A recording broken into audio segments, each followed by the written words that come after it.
اللہ الرحمن الرحیم اللہم صلی علی سیدنا مولانا محمد بارک وسلم صلاۃ و سلام علیک یا رسول اللہ صلی اللہ علیہ وآلہ وسلم۔ روزانہ قرآن پاک کی ایک دو آیت کا خلاصہ بیان کرتے تھے۔ جمعہ کو ویسے چھٹی رکھتے ہیں، لیکن کل چونکہ ایک جگہ دعوت میں جانا ہے تو میں نے سوچا آج جمعہ کو کر لیا جائے تاکہ کل چھٹی ہو تو اس کی کمی پوری ہو جائے۔ آج قرآن پاک کے بجائے بخاری شریف کی ایک حدیث کو ہم سمجھنے کی کوشش کرتے ہیں۔ اس حدیث میں اللہ کے رسول صلی اللہ علیہ وسلم کی بارگاہ میں گستاخی کرنے والے کی پہچان بتائی گئی ہے۔ قرآن پاک کا حکم یہ ہے کہ اللہ کے حبیب صلی اللہ علیہ وسلم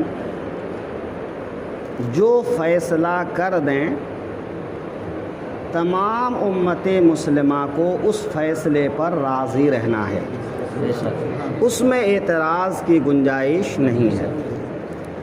ہاں، اگر کوئی بات سمجھ میں نہیں آتی ہے تو ادب کے ساتھ عرض کیا جائے کہ یا رسول اللہ مجھ ناچیز کو یہ بات سمجھ میں نہیں آئی، مجھے اچھی طرح سمجھا دیں، ہے نا؟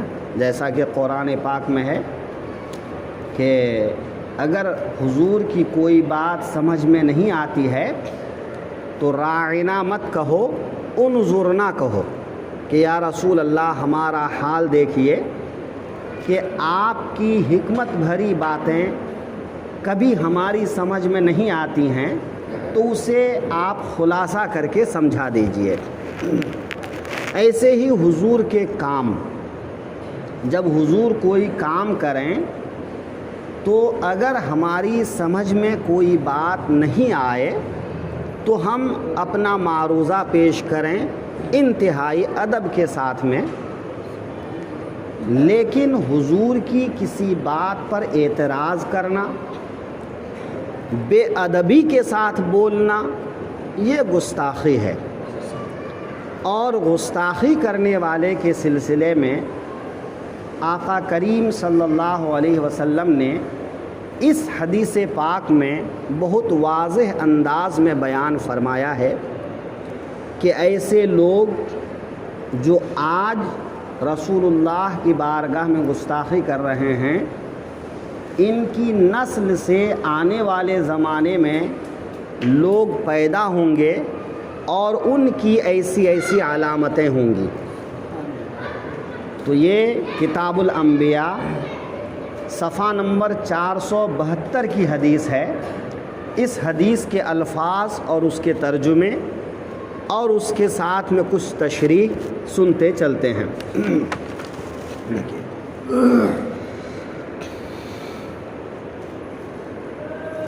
امام بخاری رحمۃ اللہ علیہ حدیث بیان کرتے ہیں، فرماتے ہیں حدثنا محمد بن عرعرہ حدثنا شعبۃ عن الحکم عن مجاہد عن ابن عباس عن النبی صلی اللہ علیہ وسلم۔ امام بخاری فرماتے ہیں کہ ہم سے حدیث بیان کیا محمد ابن عرعرہ نے، وہ کہتے ہیں ہم سے حدیث بیان کیا شعبہ نے، وہ روایت کرتے ہیں حکم سے، وہ روایت کرتے ہیں مجاہد سے، وہ روایت کرتے ہیں ابن عباس سے، اور ابن عباس روایت کرتے ہیں نبی کریم صلی اللہ علیہ وسلم سے۔ آقا کریم صلی اللہ علیہ وسلم فرماتے ہیں قال نصرت بالصبا، کہ ہماری مدد کی گئی پورب کی جانب سے چلنے والی ہوا کے ذریعے سے، کہ پورب کی جو ہوا چلتی ہے وہ نرم دھیمی ہوتی ہے اور ٹھنڈک لیے ہوتی ہے۔ وَأُهْلِكَتْ عَادٌ بِالدَّبُورِ، اور قوم عاد ہلاک کی گئی پچھم کی طرف سے آنے والی ہوا کے ذریعے سے۔ آپ دیکھتے ہوں گے کہ جب پچھم کی طرف سے ہوا چلتی ہے تو وہ گرمی کا زمانہ ہوتا ہے اس میں طوفانی انداز ہوتا ہے اور پیڑ پودوں کو گرا کر وہ ہوا تباہی مچاتی ہوئی آگے بڑھ جاتی ہے۔ تو پچھم سے آنے والی ہوا اکثر کر کے تباہی لاتی ہے۔ جب کبھی ایسا ہوتا کہ بادل آسمان پر نظر آتا، پچھم سے ہوا چلنے لگتی، تو آقا کریم صلی اللہ علیہ وسلم حجرے سے باہر اور باہر سے حجرے کے اندر آپ بار بار آتے جاتے اور استغفار کیا کرتے۔ حضور کے چہرے پر خوف ظاہر ہوتا، یعنی کہ کہیں اللہ کے عذاب کے شکار نہ ہو جائیں اور میری امت ہلاکت اور بربادی کا سامنا نہ کرے۔ تو حضور صلی اللہ علیہ وسلم اس طرح سے کر کے اپنی پریشانی کو ظاہر فرماتے تھے۔ وقال ابن کثیر عن سفیان عن ابیہ عن ابی نعم عن ابی سعید، اور ابن کثیر نے کہا ہے، وہ سفیان سے روایت کرتے ہیں، وہ اپنے والد سے روایت کرتے ہیں، اور وہ ابو نعم سے روایت کرتے ہیں، وہ ابو سعید سے روایت کرتے ہیں، بعث علی الی النبی صلی اللہ علیہ وسلم بذہیبۃ، کہ حضرت علی رضی اللہ تعالی عنہ نے نبی صلی اللہ علیہ وسلم کی بارگاہ میں سونے کا ایک ٹکڑا بھیجا، سونے کا ایک حصہ، تھوڑا سا سونا بھیجا۔ اصل میں حضرت علی رضی اللہ عنہ کو حضور نے کئی جگہ پر حاکم اور امیر کے طور پر مقرر فرمایا، قاضی کے طور پر مقرر فرمایا اپنی حیات میں، کہ حیات ظاہری میں حضور علی رضی اللہ عنہ کو بھیجتے قاضی بنا کر۔ حالانکہ حضرت علی بہت کم عمر تھے، لیکن ان کی عقل مندی، دانش مندی اور حضور صلی اللہ علیہ وسلم کی دعائیں ان کے ساتھ رہا کرتیں کہ وہ ہمیشہ حق اور سچ فیصلہ فرماتے۔ حضرت علی کے فیصلے بہت مشہور ہیں کہ ایسے ایسے انوکھے فیصلے حضرت علی نے فرمائے کہ ان کی نظیر دوسری جگہ نہیں ملتی ہے۔ میرے آقا صلی اللہ علیہ وسلم حضرت علی کے بارے میں فرماتے ہیں، انا مدینۃ العلم وعلی بابھا، کہ میں علم کا شہر ہوں اور علی اس کا دروازہ ہے۔ اگر شہر میں داخل ہونا ہے تو بغیر دروازے کے داخل نہیں ہو سکتے۔ حضرت علی رضی اللہ تعالی عنہ کے بارے میں بہت کچھ ہے، انشاءاللہ کبھی کسی موقع پر عرض کریں گے۔ یہاں جو حدیث میں بیان کیا گیا ہے کہ سونے کا ایک ٹکڑا، ایک حصہ حضور کی بارگاہ میں انہوں نے وصول کر کے بھیجا۔ فَقَسَمَهَا بَيْنَ أَرْبَعَةٍ، تو حضور نے اس سونے کے ٹکڑے کو 4 لوگوں کے بیچ میں تقسیم فرمایا۔ الاقرع ابن حابس الحنظلی، اقرع ابن حابس حنظلی، ثم المجاشعی، یہ مجاشعی اسی کا لقب ہے، وعیینہ ابن بدر الفزاری، وزید طائی، ثم احد بنی نبہانی، وعلقمۃ ابن علافہ عامری، ثم احد بنی کلاب۔ یہ کچھ ان کے القاب کے ساتھ میں ان کے نام کا ذکر ہے، یعنی کل 4 لوگ ہیں، لیکن القاب پڑھ کے لگتا ہے کہ کئی لوگ ہیں، لیکن 4 لوگوں کے بیچ میں حضور نے سونا تقسیم فرمایا۔ فغضبت قریش والانصار، تو قریش اور انصار کے لوگ تھوڑے خفا ہو گئے کہ قریش مکہ شریف سے حضور کے ساتھ ہجرت کر کے مدینہ آنے والے مہاجرین اور کچھ دوسرے حضرات، اور انصار جو مدینے میں رہ کر حضور کی مدد کرتے رہے وہ حضرات، انہوں نے تن من دھن سے حضور کی مدد کی، تو ان کو لگا کہ یہ سونا پہلے ہم کو ملنا چاہیے کہ ہم حضور کی مدد کرتے ہیں ہمیشہ، جب حضور آواز دیتے ہیں تو ہم آ جاتے ہیں، ہم جنگوں میں جاتے ہیں، ان کی حفاظت کرتے ہیں، ہم شہید ہوتے ہیں، ہم غازی ہوتے ہیں، تو ہمارا پہلا حق ہے۔ لیکن حضور صلی اللہ علیہ وسلم کچھ دوسرے لوگوں کو دے رہے ہیں، تو اس کی وجہ ایک دوسری حدیث مسلم شریف میں بیان کی گئی ہے، تو اس میں حضور فرماتے ہیں کہ میں کچھ لوگوں کی دل جوئی کے لیے ان کو دیتا ہوں، حالانکہ جن کو نہیں دیتا ہوں وہ میری نظر میں زیادہ محبوب ہے، مجھے ان کے ایمان اور ان کی عقیدت پر اتنا اعتماد ہے کہ میں ان کو نہیں بھی دوں گا تو وہ ادھر ادھر نہیں جائے گا۔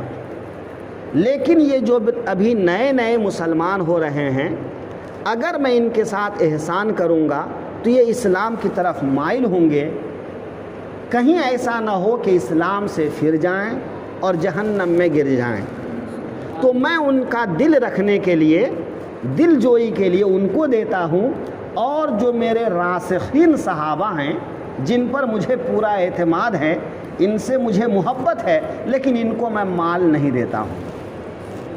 آگے فرماتے ہیں کہ فَقَالُوا يُعْتِي صَنَادِيدَ أَهْلِ نَجْدٍ وَيَدَّعُونَ، کہتے ہیں کہ حضور عطا فرماتے ہیں نجد کے مالداروں کو، کہ وہ تو پہلے سے مالدار ہیں لیکن ان مالداروں کو اور دیتے ہیں اور ہمیں چھوڑ دیتے ہیں، ہمیں نہیں دیتے ہیں۔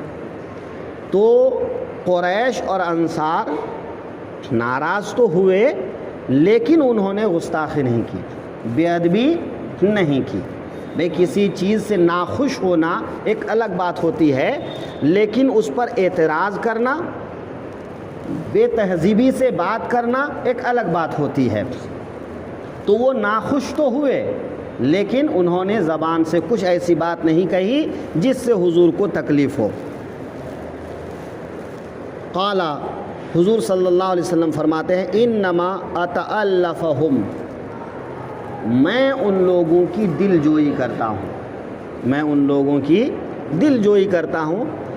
بھئی محب اپنے محبوب کو جان جاتا ہے اور محبوب محب کو جان جاتے ہیں، تو حضور تو ہمارے دل میں جو بات کھٹکتی ہے اس کو جانتے ہیں، تو اگر چہرے پر ناخوشی ہو تو اسے نہیں سمجھیں گے، تو حضور سمجھ گئے اور فرمانے لگے کہ میں تم لوگوں کو نہیں دے رہا ہوں، ان لوگوں کو دے رہا ہوں ان کی دل جوئی کے لیے، تاکہ وہ اسلام میں مضبوط ہو جائیں اور وہ اسلام سے نہ پھریں۔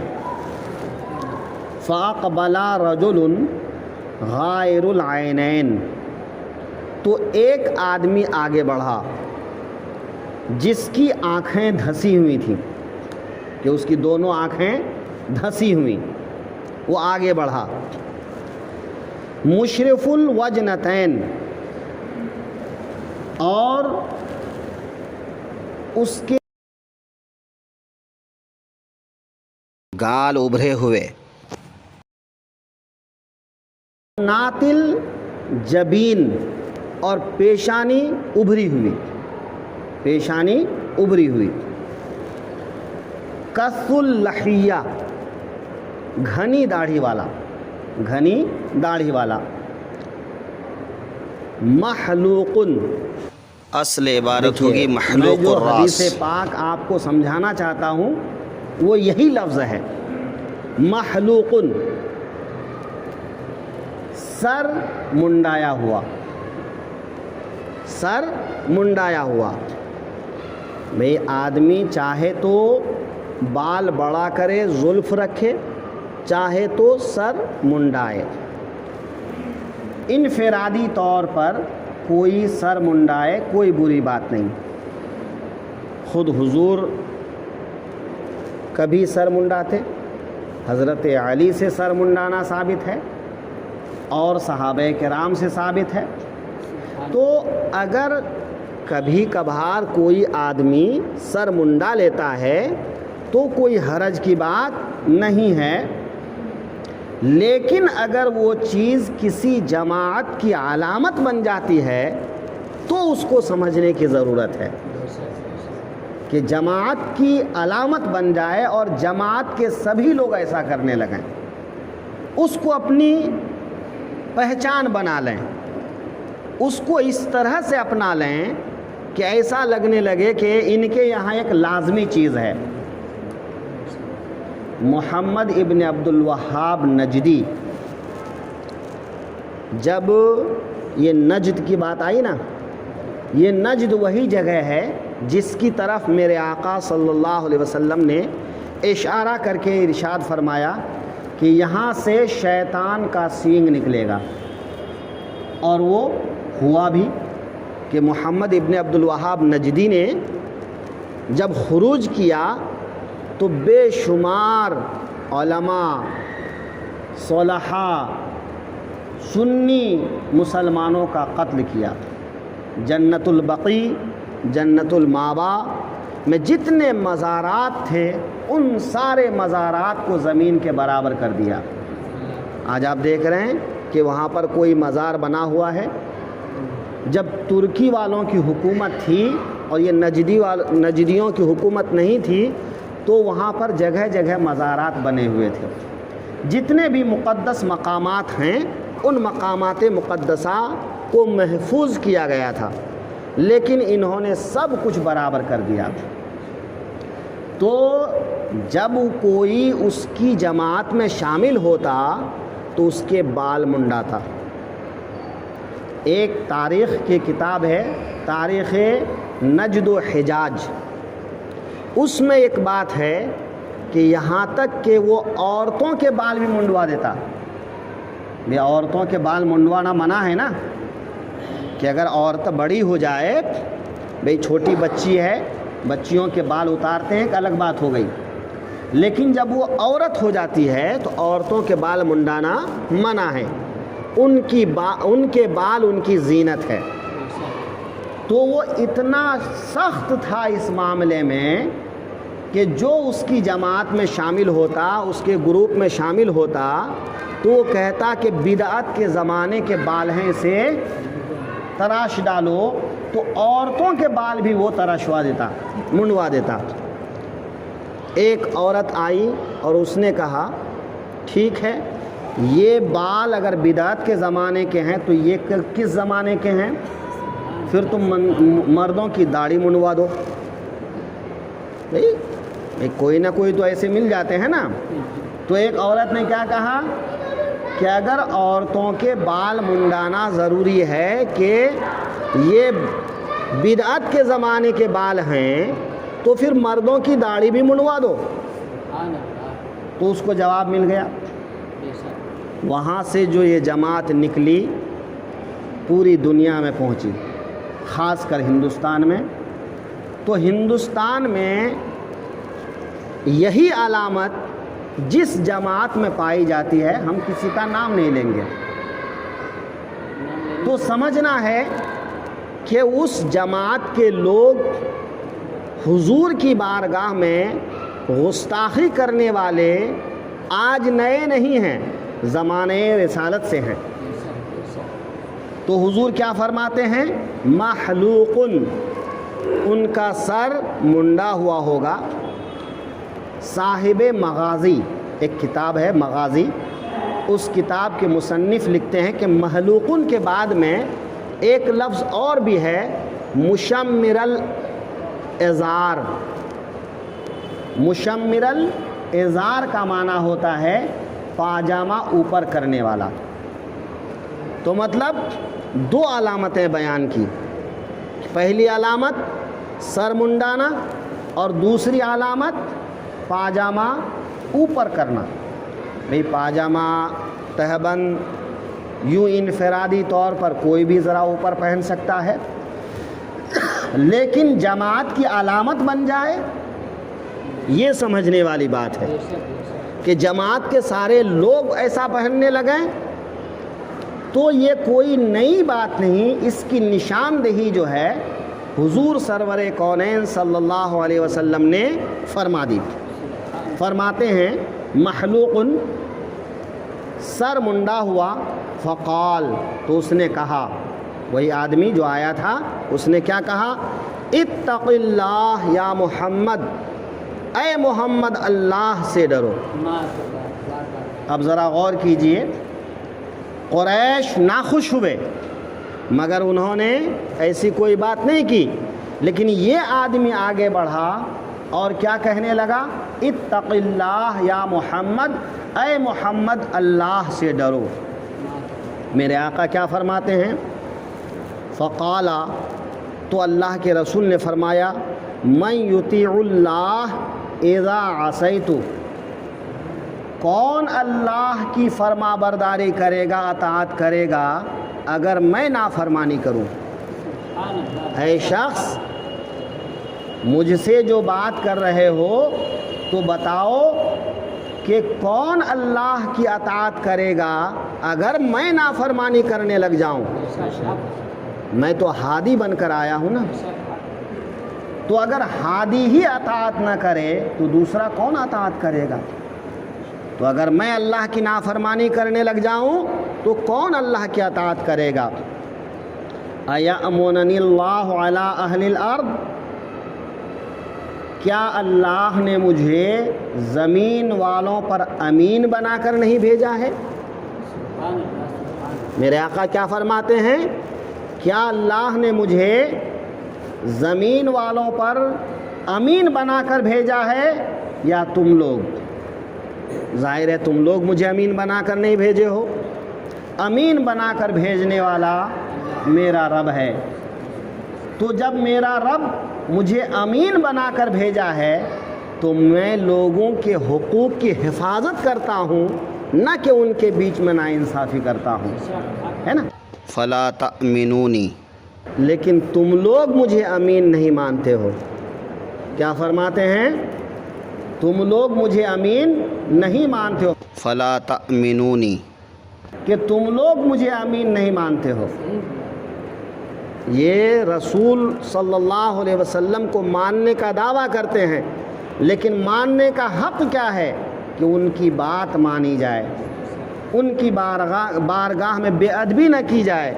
لیکن حضور خود فرماتے ہیں فلا تأمنونی، تم لوگ مجھے امین نہیں مانتے ہو۔ فسألہ رجل قتلہ، تو ایک آدمی نے سوال کیا اس کے قتل کرنے کا۔ اس نے جو بے ادبی کی تو ایک جو پاس میں تھا اس نے کیا کہا؟ یا رسول اللہ اجازت دیجئے تو میں اسے قتل کر دوں۔ راوی کہتے ہیں احسبہ خالد بن الولید، میرا گمان یہ ہے کہ وہ قتل کی اجازت مانگنے والا خالد ابن ولید تھے۔ خالد ابن ولید سیف اللہ کے نام سے مشہور ہیں، اللہ کی تلواروں میں سے ایک تلوار حضور نے ان کو فرمایا، تو انہوں نے کہا یا رسول اللہ اجازت دیجئے میں اس کو قتل کر دیتا ہوں۔ فمنعہ، تو حضور نے اس کو منع فرمایا۔ فلما ولا، تو جب وہ آدمی منہ پھیر کے چلا گیا، بے ادبی کر کے چلا گیا، قال، حضور نے فرمایا انا من زئزئی ھذا او فی عقب ھذا۔ میرے راوی کو شک ہے کہ حضور نے کیا جملہ فرمایا، تو میرے آقا فرماتے ہیں کہ اس کی نسل سے یا اس کے بعد، اس کی نسل سے یا اس کے بعد، قومن یقرؤون القرآن لا یجاوز حناجرہم، کہ ایسی قوم آئے گی، ایسے لوگ آئیں گے کہ جو قرآن پڑھیں گے لیکن قرآن ان کے حلق سے نیچے نہیں اترے گا۔ حناجر کہتے ہیں اس کو، ٹٹوا، گلا۔ تو میرے آقا فرماتے ہیں